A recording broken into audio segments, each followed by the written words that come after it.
Merci bien, M. Gilles Kofi-Eboa, de l'opportunité que vous me donnez de m'exprimer, de parler des Brons.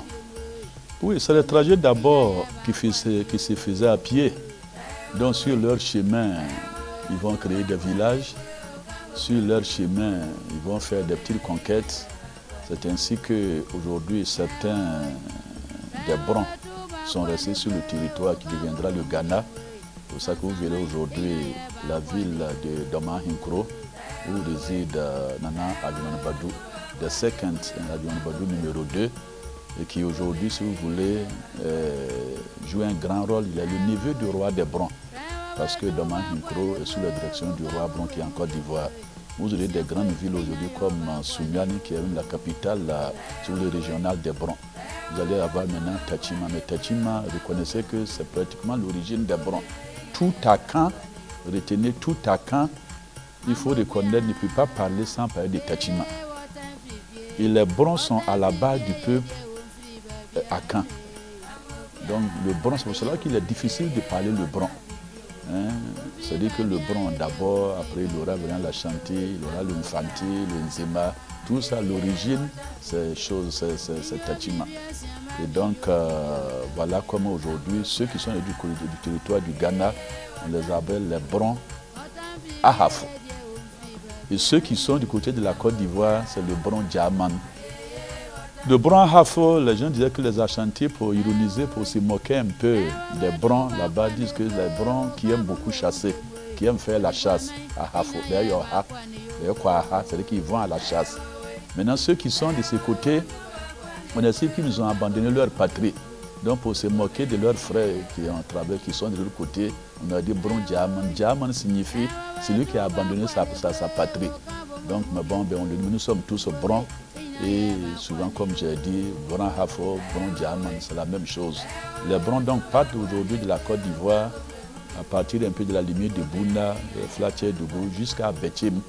Betchim, vous êtes à 65 km de Koumassi. Il faut dire que la zone Bron est une grande zone. Mais il faut dire que le grand groupe des Brons est resté au Ghana. En Côte d'Ivoire aujourd'hui, on est estimé pratiquement à 200 000 Brons, mais au Ghana, c'est pratiquement 1,5 million, 2 millions de Brons au Ghana. Absolument, aujourd'hui, si on ne clarifie pas les choses, parce qu'il ne faudrait pas, par orgueil, par suffisance, dire que nous n'avons trouvé personne. C'est lui qui le dit, c'est qu'il fait preuve de mauvaise foi. Vous pouvez aujourd'hui arriver quelque part, l'endroit n'est pas occupé, on le dirait en anglais, un no man's land, mais Bondoukou n'était pas le cas. Nous avons trouvé ici les Bains, les Nafana, les Koulango. Ceux-là, on les a trouvés ici. Et les Brons, qui avaient déjà, si vous voulez, qui savaient faire la guerre, c'était les guerres d'occupation, les guerres d'annexion. On livrait des guerres avec les frères qu'ils ont trouvés, mais pas des guerres avec les Bains, ni avec les Nafana. Et surtout avec les Koulango qui étaient très nombreux et qui ne voulaient pas quand même accepter les Brons aussi facilement. Parce que c'est ça, ils sont sur un espace. Il y a eu des guerres avec les Koulango, remportées par les Brons bien entendu. Mais avec le temps aujourd'hui, les guerres ont pris fin, des alliances ont été tissées, les Brons ont pris des femmes au milieu des Koulango. Au point, il est difficile aujourd'hui de distinguer un Bron d'un Koulango. Mais si déjà l'homme, vous prenez la femme, vous mettez un enfant au monde, l'enfant parle même plus la langue de sa mère. Donc beaucoup de Brons, nous parlons le Koulango. Et par cohabitation aussi, les Brons ont choisi de parler le Koulango. Le Koulango a choisi aussi de faire comme le Bron, en portant le pain, en comptant les jours. Parce qu'à travers toutes nos cérémonies, c'est à partir des jours que nous faisons nos cérémonies. Et donc les cérémonies se faisant en Bron, donc le Koulango compte même en Bron, les jours de la semaine. En parlant de Djoda, Branda, Ukuda, parce que tous les jours ont leur signification. Je pourrais dire qu'aujourd'hui, il n'y a plus de guerre. La guerre est devenue économique.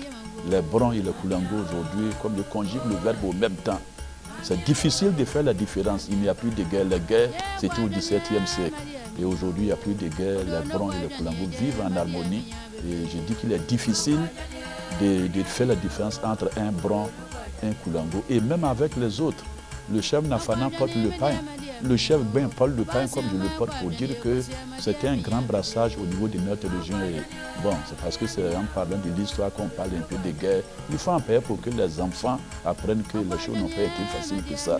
Mais les guerres, pour nous, c'est le passé aujourd'hui. Les guerres, là, ça se conjugue au passé.